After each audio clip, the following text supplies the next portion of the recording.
अतिवादी हिंदू नाथूराम गोसे द्वारा महात्मा गांधी की हत्या पर काल्पनिक कथानक वाली किताब 9 Hours to Rama और उस पर आधारित फिल्म पर भारत में प्रतिबंध लगाए जाने के 57 वर्ष बाद आज भी सेंसरशिप का वो प्रकरण प्रासंगिक बना हुआ है। 9 Hours to Rama के बारे में तत्कालीन सरकार और आम नागरिकों के रवैये में फ़र्क सेंसरशिप से हमारे जटिल संबंधों आज तक कायम को दर्शाता है। उस किताब और फिल्म को नेहरू के भारत में प्रतिबंधित किया गया था। उल्लेखनीय है कि दोनों पर अलग अलग प्रतिबंध लगाए गए थे, एक साथ नहीं। इतिहासकार स्टेनली वोलपर्ट लिखित उपन्यास में महात्मा गांधी की हत्या को केंद्रीय कथानक बनाया गया था। गांधी, उनके हत्यारे नाथूराम गोसे और गोसे के सहयोगी अपटे के अलावा सभी पात्रों के नाम काल्पनिक थे। इसमें गोसे की जिंदगी से जुड़ी परिस्थितियों का चित्रण शुरुआत से ही करने का प्रयास किया गया था, जो कि कथित तौर पर उसके हिंसक कृत्य का कारण बनी। इसमें महात्मा की रक्षा में भारत सरकार की संभावित लापरवाही की ओर भी संकेत किया गया था।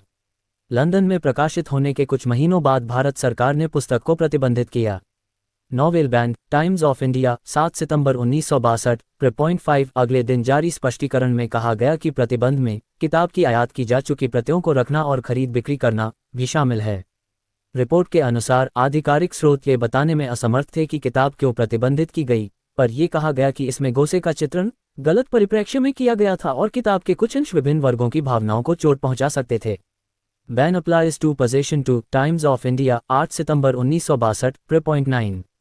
अखबार के उसी संस्करण में प्रकाशित एक कॉलम में प्रतिबंध को एक निरर्थक कदम बताते हुए कहा गया कि अधिकतर समीक्षाओं में इसे एक मामूली किताब बताते हुए खारिज कर दिया गया था, पर कस्टम्स विभाग के प्रतिबंध को लेकर थोड़ी जिज्ञासा भी दिख रही थी। कॉलम में कहा गया, ये समझना मुश्किल है कि कैसे किताब के प्रकाशन से राष्ट्रीय प्रतिष्ठा धूमिल हो सकती है या उस पर प्रतिबंध लगाकर वापस हो सकती है। कॉलम में प्रतिबंध की कार्रवाई को अतिरंजित राष्ट्रीय अहंकार और एक हद तक राजनीतिक अपरिपक्वता के रूप में चित्रित किया गया। Current topics, times of India, 8 सितंबर 1962, 3.6। फिल्म 9 Hours to Rama में गांधी के जीवन के अंतिम 9 घंटों के दौरान गोसे की गतिविधियों का काल्पनिक चित्रण किया गया था। इसके लिए फ्लैशबैक्स का जमकर इस्तेमाल किया गया। फिल्म को गोसे की काल्पनिक जीवनगाथा भी कहा जा सकता था। उसे शराब पीते और हत्या से कुछ घंटे पहले खुद को छुपाने के लिए एक यौनकर्मी के यहाँ जाते भी दिखाया गया था। जब फिल्म के निर्माताओं ने सर्टिफिकेशन के लिए उसे सेंसर बोर्ड को सौंपा, तब सूचना एवं प्रसारण मंत्री ने फिल्म देखने और उसके प्रदर्शन की अनुमति के बारे में सलाह देने के लिए तत्कालीन प्रधानमंत्री जवाहरलाल नेहरू और अन्य मंत्रियों को आमंत्रित किया। Ministers see film on Gandhi ji, Times of India, 3 जनवरी 1963, 3.1। रिपोर्ट के अनुसार तत्कालीन राष्ट्रपति सर्वपल्ली राधाकृष्णन एक दिन पूर्व फिल्म देख चुके थे।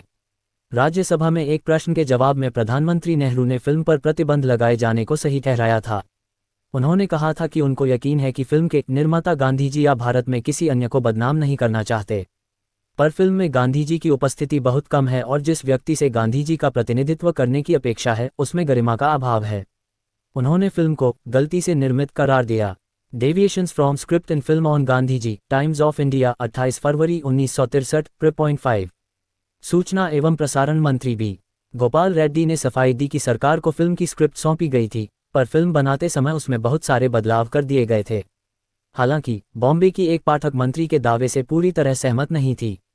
उसकी दलील थी कि स्क्रिप्ट में परिवर्तन किया गया हो या नहीं। सेक्स से भरपूर काल्पनिक कथानक पर आधारित एक फिल्म जिसमें गांधी जी को हूबहू वैसे ही दिखाया गया है जैसे वे 270 पृष्ठों वाली किताब के अंतिम 3 पन्नों में चित्रित किए गए हैं, गांधी जी की गरिमा के अनुकूल नहीं हो सकती है।